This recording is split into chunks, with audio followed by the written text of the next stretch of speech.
देखिए, सबसे पहले तो माननीय मुख्यमंत्री जी का बहुत बहुत धन्यवाद करते हैं कि उन्होंने जिस तरह से महापुरुषों की जयंतियाँ, कोई भी महापुरुष, अभी पीछे भी 2 दिन पहले भी कश्यप ऋषि जी की जयंती लाडवा में मनाई। माननीय मुख्यमंत्री जी उसमें मुख्य अतिथि के तौर पे थे हरियाणा सरकार की तरफ से। तो इसी सिस्टम में संत महापुरुष सम्मान एवं विचार प्रसार योजना, ये हरियाणा सरकार की योजना है जिसके तहत संत महापुरुषों की ये जयंतियाँ जो है मनाई जाती है। तो यहाँ गौड़ ब्राह्मण विद्या प्रचारने की ये जगह सरकार ने दी है। 15.5 एकड़ जगह में ये मनाई जा रही है। माननीय मुख्यमंत्री जी इसमें मुख्य अतिथि के तौर पे आएंगे और भी बहुत सारे केंद्र के नेता और आसपास के राज्यों के नेता भी इसमें शामिल होने की पूरी संभावना है। जल्दी आपको बता दिया जाएगा। अच्छा, किस तरह के प्रबंध किए गए हैं? क्योंकि प्रबंध तो आप देख रहे हैं, देखो पूरा प्रशासन बहुत मुस्तैदी से लगा है। हर एक की कमेटियां बना करके हर एक की ड्यूटी असाइन की है, क्योंकि सरकार का ये प्रोग्राम है, हरियाणा सरकार का। सबकी ड्यूटी लगाई है, किसी की ट्रैफिक जिम्मेवारी है, किसी की पार्किंग की है, किसी की खाने की है, किसी की यहाँ अरेंजमेंट सिटिंग अरेंजमेंट की है, किसी की अपनी स्टेज की है। तो अलग अलग जिम्मेवारियां हैं और मैं पूरी उम्मीद के साथ कह सकता हूँ प्रशासन बहुत अच्छे तरीके से अपनी जिम्मेवारियों के साथ इस काम में लगा हुआ। आपको संयोजक बनाया गया है, आप जगह जगह जाकर निमंत्रण दे रहे हैं, क्या उम्मीद लग रही है?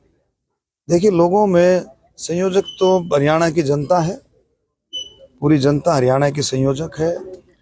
लोगों में बहुत जोश है, मैं हर जगह गया हूँ, क्योंकि इस प्रोग्राम के आप देखेंगे नेशनल लेवल पर, राष्ट्रीय लेवल पर इस प्रोग्राम के बड़ा भारी संदेश जाएगा, बहुत अच्छा संदेश जाने वाला है। हमारे परम आदरणीय पूजनीय भगवान परशुराम जी की जयंती का जन्म उत्सव का संदेश राष्ट्र हित में, राष्ट्रीय एकता के लिए, क्योंकि सब मिलकर के सर्व जातीय 36 बिरादरी इसको मना रही है। भाईचारा, प्यार, प्रेम, राष्ट्रीय एकता, राष्ट्रीय हित, उसके साथ साथ सैनिकों और शहीदों का के सम्मान में ही मैंने पहले बताया था कि हम इसको, जैसे कोई अच्छा लेखक हो, वो कोई किताब लिखता है, कोई लिखता है, अपनी लेखनी लिखता है, तो उसमें एक अपने फर्स्ट पेज पे डालता है dedicated to my father, dedicated to my mother, any my friend, जिसके लिए लिखता है। तो ये जो भगवान परशुराम जन्म उत्सव है जो कि 30 मई को मनाया जाएगा, ये हमारे सैनिकों को डेडिकेटेड है, हमारे शहीदों को डेडिकेटेड है। जिस तरह से पूरा देश तिरंगामयी है सैनिकों के सम्मान में, तो हम सब भी मिलकर के उस सम्मान को और आगे बढ़ाएंगे। बड़ी मुख्यमंत्री आ रही है, बड़ी घोषणाएं हो सकती हैं। हाँ, गौड़ ब्राह्मण शिक्षण संस्थान की बहुत पुरानी डिमांड्स हैं।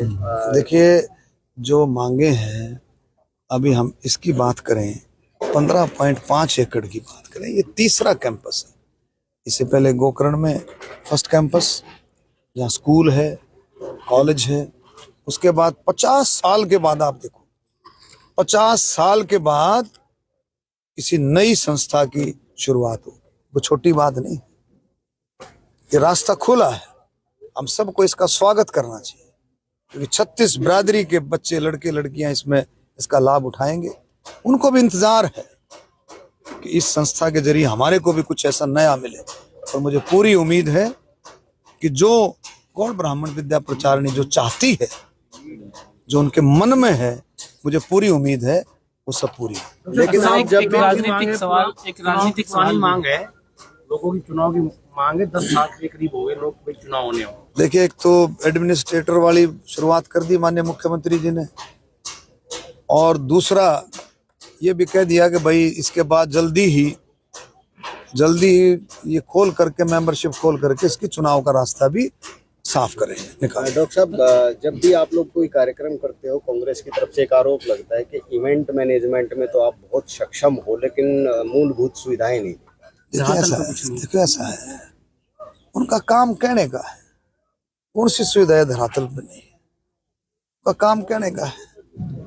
कांग्रेस वाले अपने लग रहे हैं, विपक्ष वाले अपने लग रहे हैं, और भी लोग हैं जो विपक्ष के साथ मिलकर के अपना उल्लू सीधा कर रहे हैं, ये सब दे। लेकिन सरकार माननीय मुख्यमंत्री नायब सिंह सैनी जी के नेतृत्व में सबका साथ, सबका विकास, और विकास के रास्ते पर हरियाणा को तेजी से दौड़ाने का काम अगर को कर रही है तो हरियाणा सरकार नायब सिंह नेतृत्व में मोदी जी के मार्गदर्शन। एक सवाल और है, जिस तरह से अशोक अरोड़ा ये बता रहे हैं कि मेरे साथ मारपीट हुई, इधर दीपेंद्र सिंह हुड्डा ने डीसी रोहतक को भी ये कहा कि आपने प्रोटोकॉल पूरा नहीं किया, तो इससे क्या?